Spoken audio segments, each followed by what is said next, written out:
How did the West End's favourite park make an exhibition of itself? And we need to talk about Kelvin. We'll do that and a lot more right now in this episode of Astonishing Glasgow.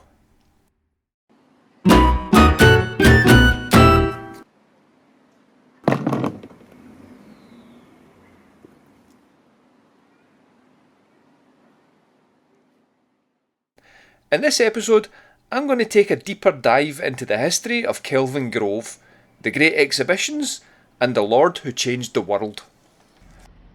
There is clearly no better place to start than Kelvingrove Art Gallery and Museum. This is the second Kelvingrove museum. I'll show you where the first one was later. But this museum was opened in 1901, and let's get straight to dispelling one of Glasgow's biggest myths.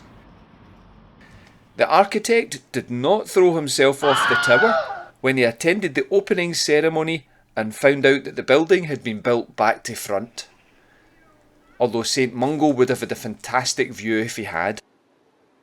It is true that the back door faces the main road on Argyle Street, so you would think that this would be the front door, but the front door is on the back. I've gone a little bit cross-eyed saying that, and not just because I've been looking into the sun while watching the peregrine falcons on the tower. The main architects of the building were Sir John William Simpson, who died in 1933, and Edmund John Miller Allen, who died in 1912. So both of them survived the 1901 opening of the building. It should be obvious by now that Glaswegians love a story, and the idea of the architect's demise at the opening of the building is one that has stuck through the years. The real reason for the front door being at the back is a lot less dramatic. The building was paid for, in part, by the Great Exhibition held in Kelvingrove Park in 1888, and to celebrate the museum's opening, a second Great Exhibition was held in 1901. The new building was to serve as the Palace of Art and would be entered from the park, so this is the front door. The Great Exhibition of 1901 was the second of 4 international expos held in Glasgow to this date. The 1888 International Exhibition of Science, Art and Industry came first. The 1901 exhibition was followed by the International Exhibition of 1911, and then the Empire Exhibition of 1938 came last. For the 1888 exhibition, the area where the museum stands now was the temporary machine hall, and the bowling greens were the location of the huge exhibition hall. Not much remains of the 1888 exhibition, unless you know where to look. For that very first exhibition of 1888, they built a ford over the River Kelvin to raise the water level. This allowed for 2 gondoliers to be brought over from Italy and give rides on the River Kelvin. In typical Glasgow fashion, they soon gained the nicknames Senior Hokey and Senior Pokey. If you climb down to the banks of the river, you can still find large sandstone blocks. These are the remains of the dam, now spread right through the river. It did survive long enough to see the 1901 exhibition, but the 137 years since it was built have not been kind.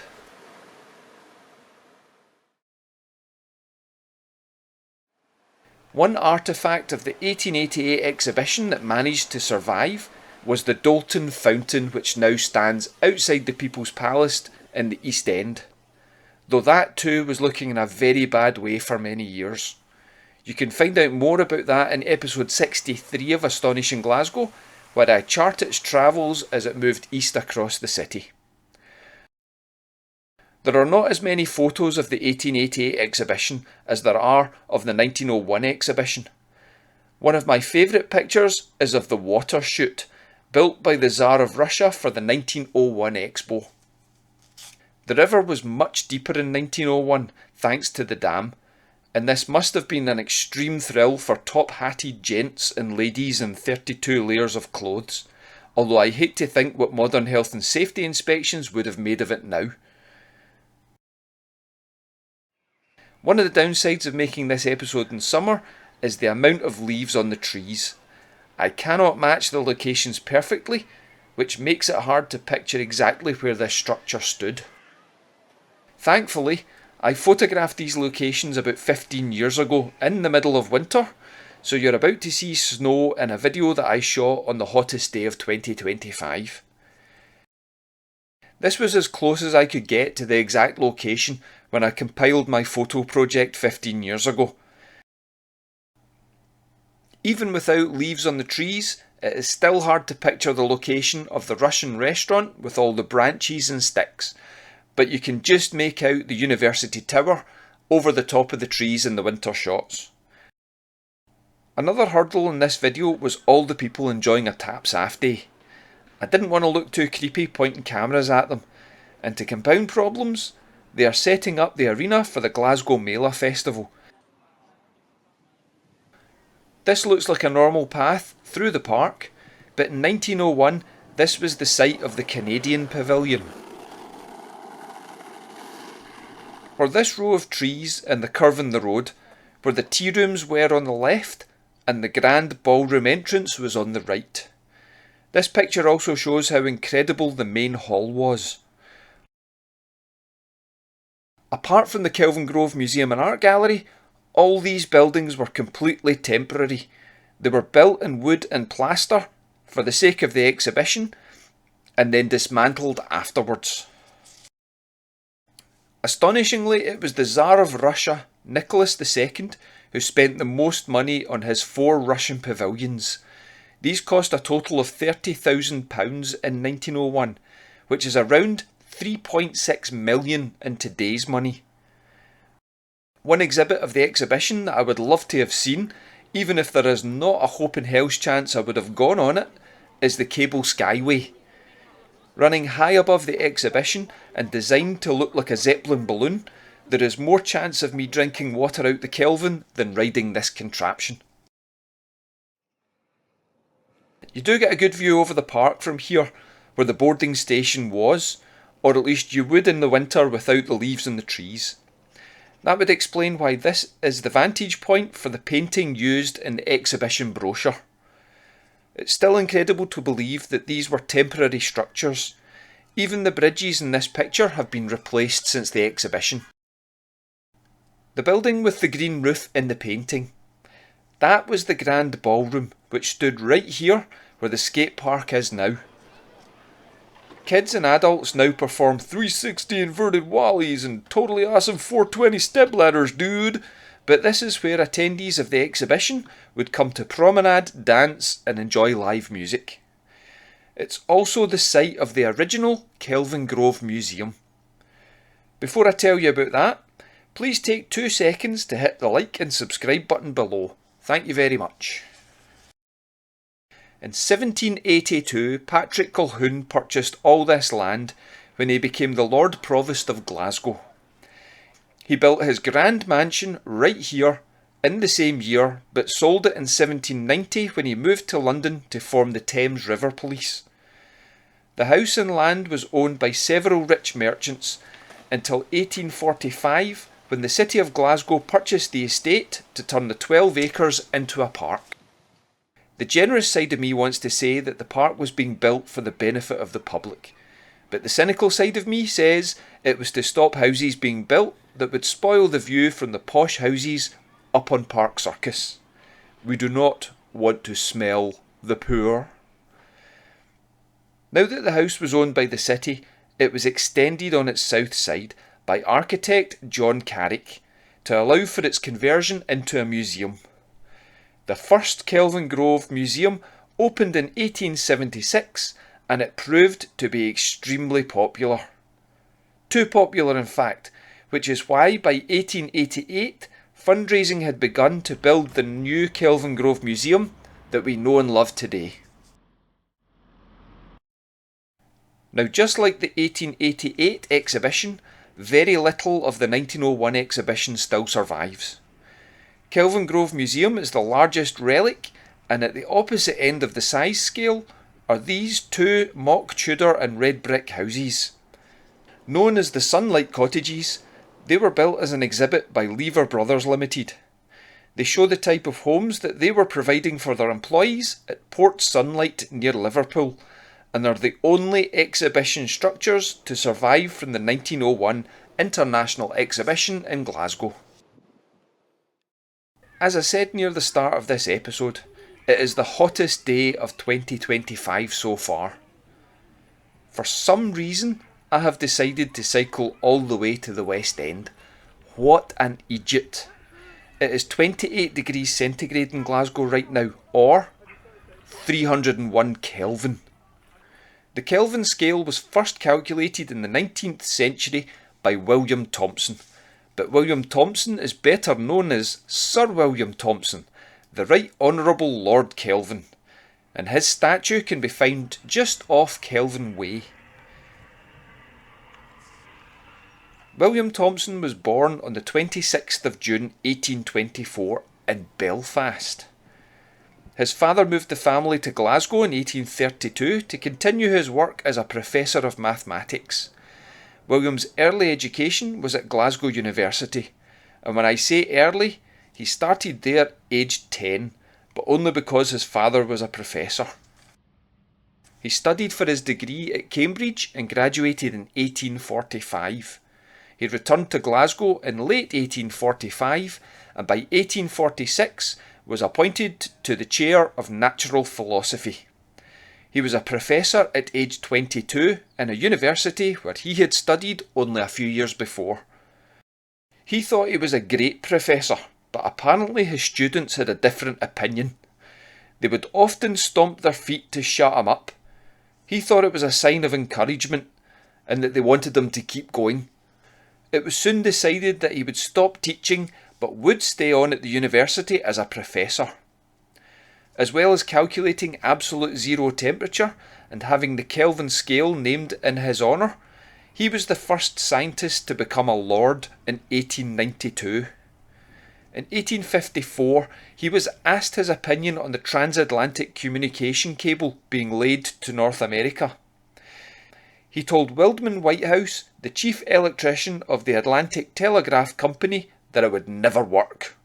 He then went on to tell famous scientist Michael Faraday, it will never work. And then Samuel Morse was told, it'll never work. They chose to ignore Kelvin until, guess what? It didn't work.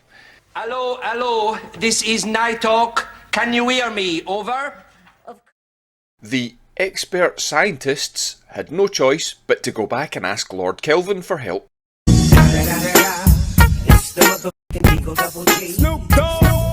Kelvin had been quietly working away at the problem, and in 1858 Kelvin joined the team, and from the deck of the SS Great Eastern he oversaw the laying of the brand new cable.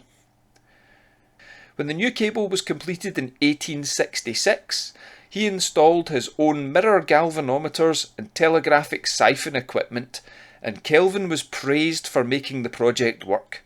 In recognition, he was knighted on the 10th of November 1866.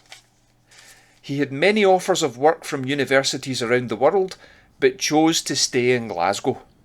In 1870, he moved into this house at the university, which was the first house in Glasgow to be fitted with electric lights.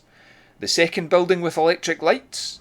Well, that was the Kelvingrove Museum and Art Gallery. In November 1907, Lord Kelvin caught a chill at home, and as his condition deteriorated, he passed away on December 17th. He was buried in Westminster Abbey on December the 23rd, 1907. His statue in Kelvingrove was unveiled in 1913.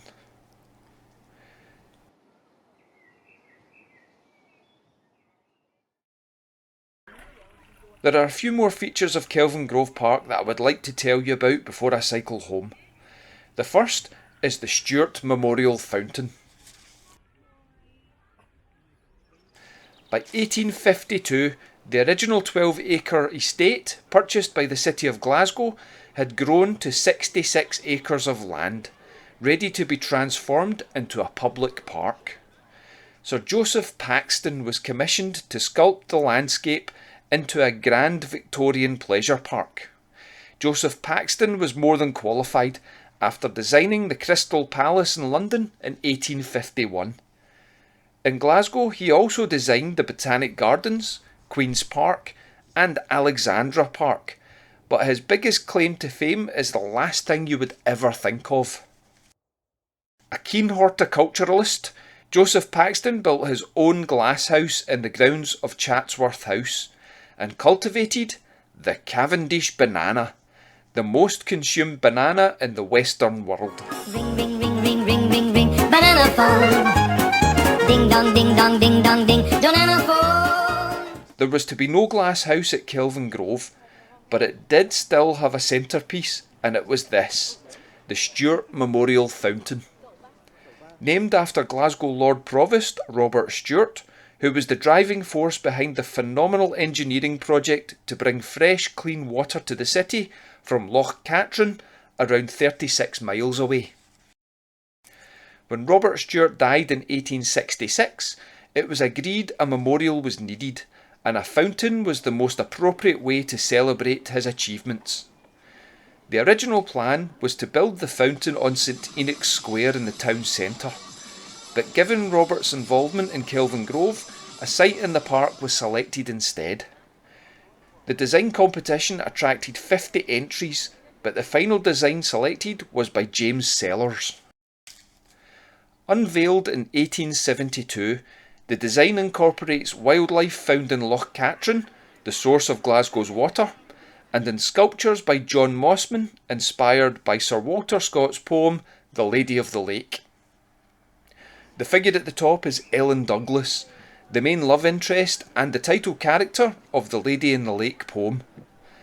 Sadly, it's not currently operating as a fountain, which is a real shame, but it is in great condition, and you could spend all day looking at the different animals, mythical creatures, crests and details, including 4-boy with a paddle sculptures, just like the Aitken Memorial Fountain in Govan from episode 44 of Astonishing Glasgow. It's time to head home. My forehead is sizzling like bacon in a frying pan, and my t-shirt is about 82% liquid. But on the way, I need to talk about one more feature of the park. I also need to cross it to start my journey back. On the way out of the park on Kelvin Way, I need to cross over the Kelvin Way Bridge. Built in 1913, it would be easy to ignore this rather anonymous sandstone bridge, if it wasn't for the 4 pairs of statues. I kind of imagine that people did ignore the bridge for the first 6 years that it was here, as the statues were only installed in 1920. The statues depict peace and war, navigation and shipbuilding, commerce and industry, and my favourite, just because of the skull, philosophy and inspiration. Now, as nice as these statues are, they almost don't seem astonishing enough to be included in one of my episodes. Their story, however, is definitely worthy of inclusion. On the nights of the 13th and 14th of March 1941, during a German air raid, a bomb dropped very close to the bridge. A mine landed on Kelvin Way and it blew 2 of the statues clean off the bridge and into the River Kelvin below. Philosophy and inspiration, along with war and peace, lay in the River Kelvin for 8 years until the Second World War was over. They were recovered and restored in 1951, as recorded in plaques on the base of each of the statues. The most astonishing part of the story, war was the statue to suffer the most damage, and during a heatwave in 1995, one of the original limbs from the statue was spotted in the shallow river, 54 years after war was originally disarmed. I hope you've enjoyed this wander around Kelvingrove, and if you have, please hit those like and subscribe buttons. It takes 2 seconds and it really helps my channel. If you'd like to grab some merch, head over to my Spreadshirt page, details are below, and if you would like to help me make more episodes of Astonishing Glasgow, you can leave a donation or buy me an Empire biscuit using the Super Thanks button. Every penny is really appreciated, and these are the superstars who donated after the last episode. If you want to get in touch, leave a comment below or join in with more chat and pictures over on the Facebook and Instagram pages. All the links are in the description. Thank you all very much for watching, and I will see you next time in Astonishing Glasgow.